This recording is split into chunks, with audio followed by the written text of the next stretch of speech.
আসসালামু আলাইকুম রহমতুল্লাহ। আজকে আমরা শুনব উত্তরবঙ্গের আলোড়ন সৃষ্টিকারী হযরত মাওলানা ওমর ফারুক বিপ্লবী পঞ্চগড়ি, ওনার বয়ান আজকে আমরা এখানে শুনে যাব।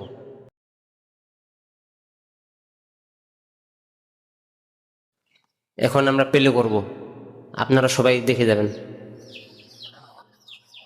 মানুষকে হারামের দিকে ধাবিত করতেছে। আরো শুনবেন ভাই, এইগুলো বলে আমার মা বোনরা গালি দিবে আমাকে। আমিও তো কোনো মায়ের সন্তান, আমিও তো আমার মাদের সন্তান, কি বলে ঠিক না? আমি মাদেরকে বললে হবে, এমনও কিছু অপদার্থ বাবা আছে, স্বামীও আছে, তাদেরকেও ছাড়বো না। কি মনে করেন আপনাদেরকে ছাড়বো আমি মনে করতেছেন? না, একটু সময় নেই, খালি দাঁড়ান, খালি আসেন, সময় আর দিবে নি বুক এলা এবারে শেষ করি বালে গিবি, শেষ করে দিব, শেষ করে দেই না, কি করছেন?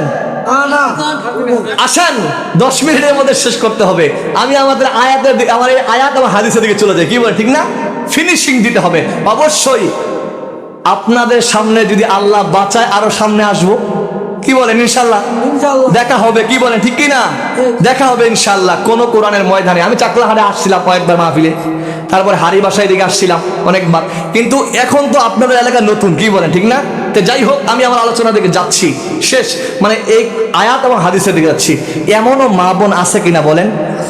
আছে। এই সমস্ত মা বোনরা, আপনারা মনে করেন যে শুধু মা বোনরা কি কম দামি না? আল্লাহ রসুল বলেছেন, আল্লাহ রসুল বলেছেন, সাহাবায়ে কেরামরা প্রশ্ন করলেন, ইয়া রাসূলুল্লাহ,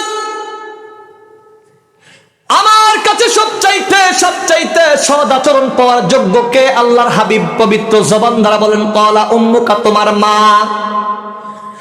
তারপরে বললেন, ক্বালা সুম্মা মান ইয়া রাসূলুল্লাহ, তারপরে আমার কাছে সবচাইতে সৎ আচরণ পাওয়ার যোগ্য কে? আল্লাহর হাবিব বললেন, ক্বালা উম্মুকা, তোমার মা।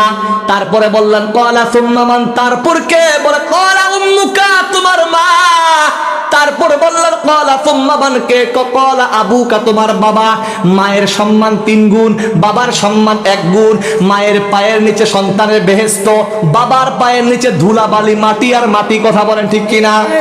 নবী তো হাদিসে বলে নাই মায়ের পায়ের নিচে বলছে জান্নাত, বাবার পায়ের নিচে বলে নাই, কিন্তু অন্য হাদিস থেকে বোঝা যায় হুমা জান্নাতুকা ওয়া নারুকা, বাবা মা তোমার জান্নাত, বাবা মা তোমার জাহান্নাম। তারা খুশি, আল্লাহ খুশি, তারা নারাজ, আল্লাহ নারাজ। কথা বলেন ঠিক কিনা? কিন্তু আরেকটু বলতে চাই, হাদিসের পরিভাষায় আল্লাহর নবীকে প্রশ্ন করা হলো, ইয়া রাসূলুল্লাহ, ওগো নবী আমার, আমার মা যদি আমার দিকে একটু আনন্দের সাথে, আমার মা যদি আমার দিকে একটু খুশি হইয়া আমার দিকে যদি একটু তাকায়, বলে ইয়া রাসূলুল্লাহ, আমার কেমন ফায়দা? বলে তোমার মা যদি খুশি হইয়া তোমার দিকে যদি একটু তাকায়, ও সন্তান, তোমার জন্য একটা কবুল হজের সওয়াব। সুবহানাল্লাহ। তোমার মা যদি তোমার দিকে 2 বার তাকায়, 2টা কবুল হজের সওয়াব। তোমার মা যদি 3 বার দেখায়, 3টা কবুল হজের সওয়াব। বলে এভাবে আমার মা যদি 100 বার তাকায়, ইয়া রাসূলুল্লাহ, বলে 100টা কবুল হজের সওয়াব পাবি, 100টা কবুল হজের সওয়াব। জোরে জোরে বলেন আল্লাহু আকবার। মা কেমন, মা কেমন রে বাবা? মা নিজে না খাইয়া সন্তানকে খাওয়ায়। আমি তো মাঝে মাঝে একদিন বসে বসে এই গজলটা লিখছি, মায়ের কথা মনে হয়ে গেছে। মা যে কত আদর করে পারে, মা যে কত সোহাগ দিয়ে পারে, নিজে না খাইয়া খাওয়ায়। মাঝে মাঝে আবেগের সাথে গজলটা বলি, মাকে স্মরণ করে গজলটা বলি, মা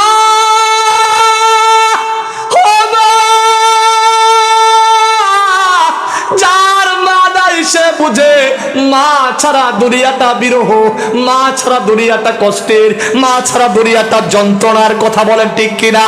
মা এমন একটা নাম, যদি কোনো ব্যক্তি দুঃখ কষ্ট নিয়া আমার মা নামটা ডাক দেয়, মা ডাকার সাথে সাথে দিলের মধ্যে একটা প্রশান্তি কাজ করে। কথা বলেন ঠিক কিনা?